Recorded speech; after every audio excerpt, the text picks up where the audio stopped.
होली का प्रोग्राम चल रहा है और आज मैं अपने देश के वीर जवान जो हमें सुरक्षित रहते हैं और खुद डट कर खड़ा रहते हैं, आज मैं उनके लिए आज संगीत गाने जा रही हूँ कि हमारा देश के जवान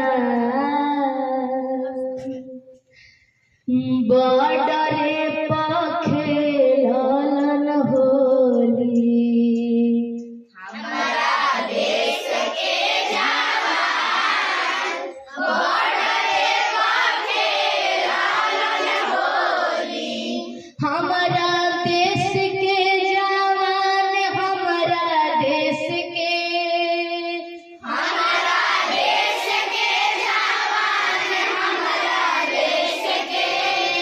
हमारा देश के जवान हमारा देश के जवान बॉर्डरे पर खेलन होली।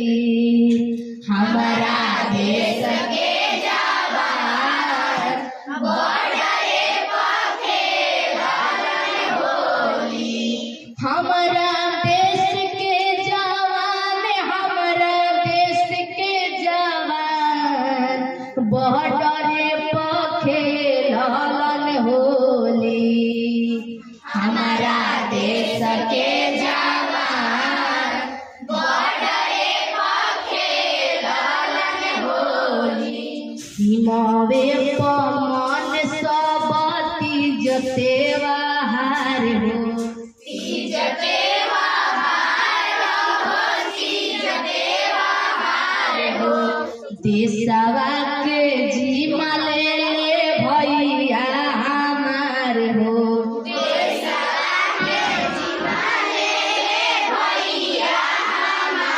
कान्हे लेके बंदूक सीना तान हो। कान्हे लेके बंदूक सीना तान हो। कान्हे लेके बंदूक सीना तान बॉर्डरे पर खेलन होली। हमारा देश के जवान बॉर्डरे पर खेलन होली। हमारा देश के जवान हमारा देश के हमारा देश के जवान हमारा देश के हमारा देश के जवान हमारा देश के जवान सीमा में पर खेलन होली। हमारा देश के जवान बॉर्डरे पर खेलन होली। माई नियन राखस देश के ख्याल हो। देश के ख्याल हो, देश के ख्याल हो। करिहे का सलोनी बाटे देश के सवाल हो। देश के सवाल हो, देश के सवाल हो। माई नियन राखस देश के ख्याल हो। करिहे का सलोनी बाटे देश के सवाल हो। केतना वीर देले है खातिर जान हो। कितना वीर दिले है खातिर जान हो। केतना वीर देले है खातिर जान बॉर्डरे पर खेलन होली। हमारा देश के जवान बॉर्डरे पर खेलन होली। हमरा देश के जवान हमरा देश के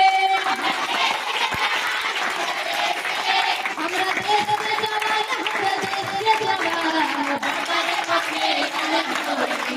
हमरा देश के जवान बॉर्डरे पर खेलन होली। हमरा देश के जवान हमरा देश के हमरा देश के जवान हमरा देश के जवान